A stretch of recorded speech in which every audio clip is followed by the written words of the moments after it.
በዚህች አንድ የእግር ኳስ ሜዳን እንኳን በማትሞላ ትንሽዬ ደሴት ላይ የሰው ልጅ ጠጠር መጣያ እንኳን ሳያስቀር ቤቱን ገንብቶ ኑሮውን አድርቶታል። ሰላም ውድ የሉሲ ቲፕስ 2 ቤተሰቦች፣ እነሆ ለዛሬም መዳረሻችንን ከጎረቤት ሀገር ኬንያ በቅርብ ርቀት ወደምትገኘው አስገራሚዋ ሚጊንጎ ደሴት ጎራ ብለን አስገራሚዋን ደሴት ልናስቃኛችሁ ነውና አብራችሁን ቆዩ።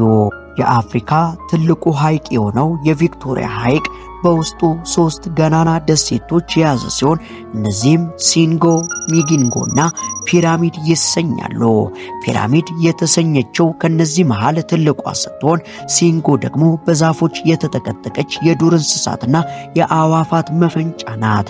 ታዲያ ሁለቱ ደሴቶች ላይ ሰው የሚባል ነገር ዝር የማይልባቸው ሲሆን ሚጊንጎ የተሰኘችው ይህች ደሴት ግን ከሁለቱ በተለየ በሰዎች የተጨናነቀች አስገራሚ ደሴት ናት።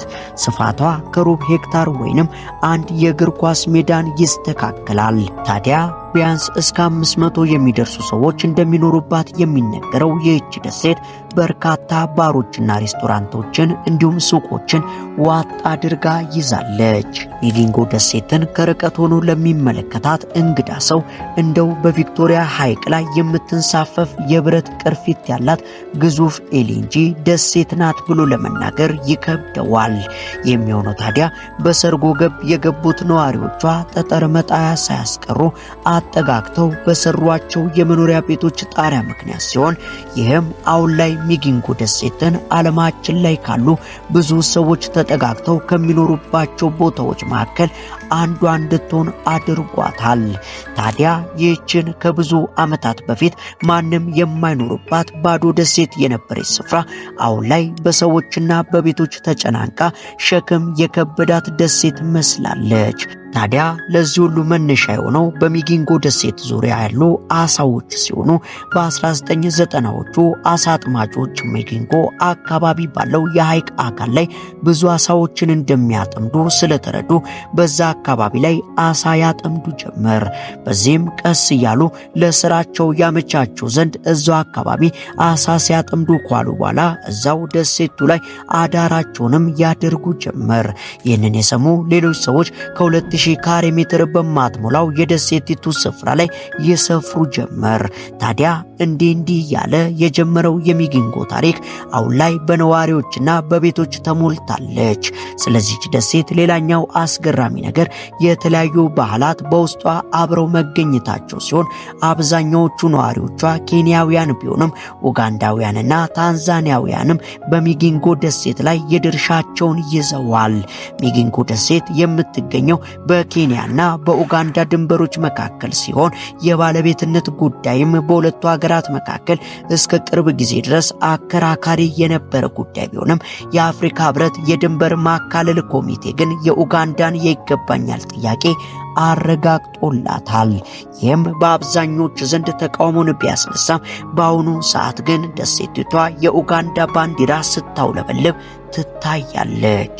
ይህ አለመግባባትም በኬንያዊና ኡጋንዳዊ ነዋሪዎቿ መካከል ውጥረትን ፈጥሮ የነበረ ሲሆን የአፍሪካ ትንሹ ግጭት የሚለውንም ስያሜ አሰጥቷታል።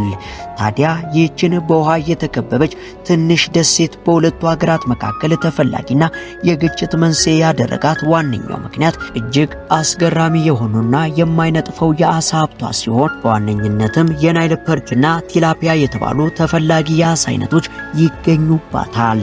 እነዚህ የአሳ አይነቶች ጣፋጭ ከመሆናቸው በተጨማሪ ዓለም አቀፍ ገበያ ላይ ከፍተኛ ተፈላጊነት ያላቸው ሲሆን በተለይም ናይል ፐርች የሚሰኘው የአሳ ዝርያ በአውሮፓና ቻይና ተወዳጅነት አለው።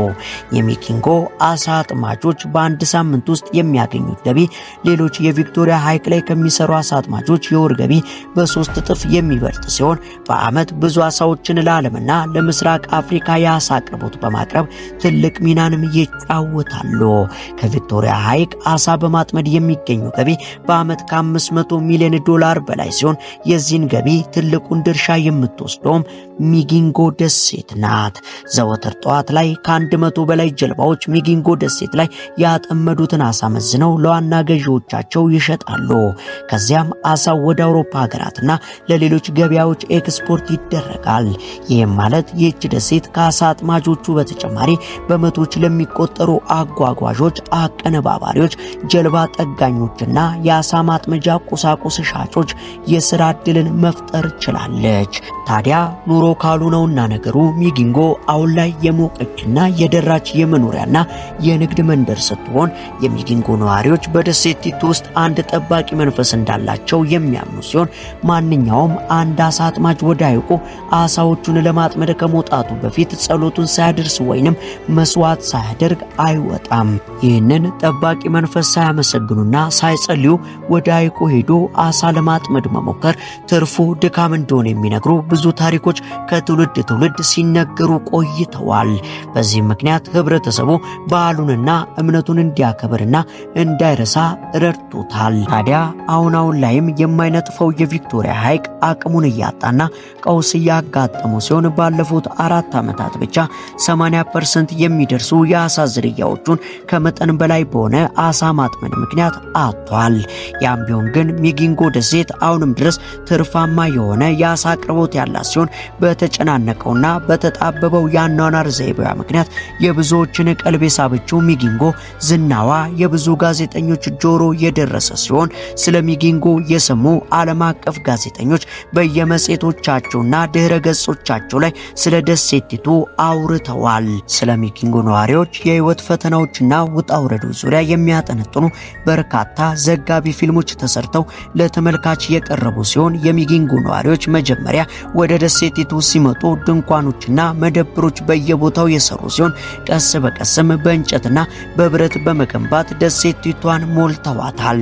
በአጭር ጊዜ ውስጥ የሚጊንጎ መሬት ሙሉ በሙሉ ለመኖሪያነት የዋለ ሲሆን ደሴቲቱ ሐይቅ መሃል ያለችና የተጣበበች ብትሆንም በውስጧ ግን አነስተኛ ከተማን ይዛለች።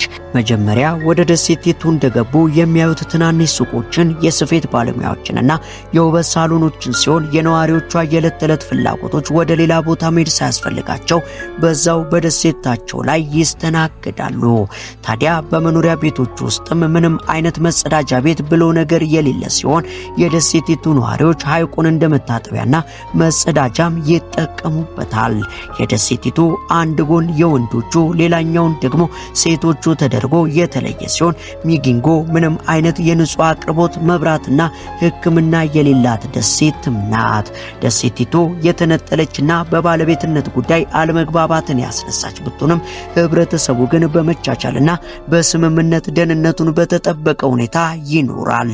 በሁሉም ነገር የመተጋገዝ ባህል ያላቸው ሲሆን የመረዳዳት የጥንካሬና ችግርን የመቋቋም ምሳሌም ተደርጋ ትወሰዳለች። ይህ በእንዲህ እንዳለ ግን የባህር ላይ ዘረፋ፣ የመሰረተ ልማት እጦት ሌላኛው የጎንዮሽ ጉዳታ ሲሆን ከዚህም በተጨማሪ በደሴቲቱ ላይ ያለው ከፍተኛ የነዋሪዎች ቁጥርና የደሴቷ ጥበት ህይወትን ለነዋሪዎች ከባድ አድርጎታል። የሚጊንጎ የወደፊት ዕጣ ፈንታ ብዙ ያልተመለሱ ጥያቄዎችን የያዘ ሲሆን በዋናነት ግን የአሳ ሀብቷ ይቀንስ ሲሆን የሚለው ትልቁ ጥያቄ ነው። ህይወት ምንም ያህል ብትከብድ ግን ህብረተሰቡ በጥንካሬና በተስፋ መኖሩን አሁንም ቀጥሏል። ምሽት ላይ ደሴቲቱ በሙዚቃና በፋኖስ መብራቶች ትደምቃለች። አሳ አጥማጆቹ ስራ ውለው ሲመጡ ስለ ቀን ውሏቸው እየተጨዋወቱና እየጠጡ ይዝናናሉ፣ ይጨፍራሉ፣ ይዘፍናሉ።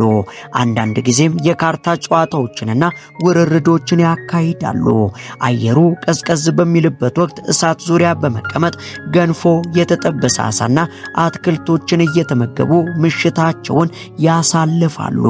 ሴቶቹ ደግሞ ተሰብስበው ጸጉራቸውን ሲሰራሩ ማየትም የተለመደ ሲሆን በእነዚህ ምሽቶች ስለ አስቸጋሪው አሳ አጥማጅነት ታሪኮችን፣ ስላደረጓቸው ጉዞዎችና ስላካበቷቸው ልምዶች እርስ በርስ ይወያያሉ። ስለ ደሴቲቱ የባለቤትነት ጥያቄም አልፎ አልፎ ያነሳሉ። ነዋሪዎች የኬንያ ወይንም የኡጋንዳ ግዛት ነች በማለት ውስጡን እውነታ ያለው በሚመስል ቀልድ ይጎሻሸማሉ።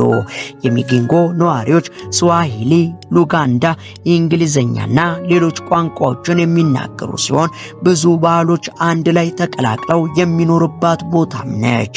ታዲያ በዚች ደሴት ላይ ሆቴሎችም ጭምር የሚገኙ ሲሆን እነዚህ ሆቴሎች የእረፍት ቦታዎች ሆነው በማገልገል ነዋሪዎች ተደስተው መዝናናት የሚችሉበትን መንገድም ይፈጥራሉ። በሚጊንጎ ደሴቶች ከሚወደዱት ምግቦች መካከል አሳ በድንች የሚጠቀስ ሲሆን ከሱም በተጨማሪ ኡጋሊ የሚባል የገንፎ አይነት ምግብም ይዘወተራል። ኡጋሊ በምስራቅ አፍሪካ ታዋቂ የሆነ ምግብ ሲሆን የሚሰራው በበቆሎ እህል ነው።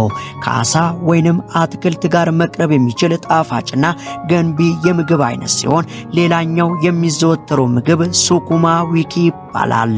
የተለያዩ የአትክልት አይነቶች ከቅመም ጋር ተጠብሰው ከሽንኩርት፣ ቲማቲምና የደረቀ ስጋ ጋር ተደባልቀው የሚቀርቡበት ሲሆን ይህም የምግብ አይነት በቪክቶሪያ ሐይቅ ዙሪያ የሚኖሩ ሰዎች ዘንድ ተወዳጅ ነው። አየሩ ቀዝቀዝ በሚልበት ወቅት ደግሞ ቲማቲም፣ ሽንኩርትና ነጭ ሽንኩርት የሚገባበት የአሳ ሾርባን ይመገባሉ።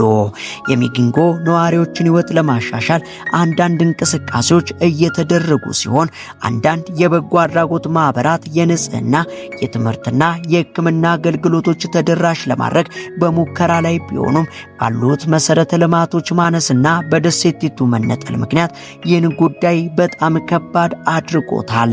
የዓለም መንግስታት፣ ግብረ ሰናይ ድርጅቶች፣ የኬንያ መንግስትና የኡጋንዳ መንግስት ተባብረው የሚጊንጎ ነዋሪዎችን ሕይወት ማሻሻል ግድ የሚላቸው ሲሆን የሚጊንጎ የወደፊት ዕጣ ፈንታ ባይታወቅም ነዋሪዎቿ በጥንካሬና በአንድነት መኖራቸውን አሁንም ድረስ ቀጥለዋል።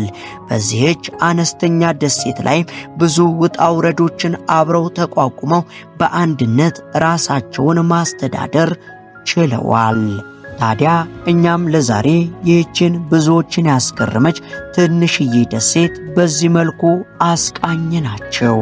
አብራቸውን ስለነበራቸው ከልብ እናመሰግናለን። በቀጣይ እስከምንገናኝ ቸር ቆዩልን።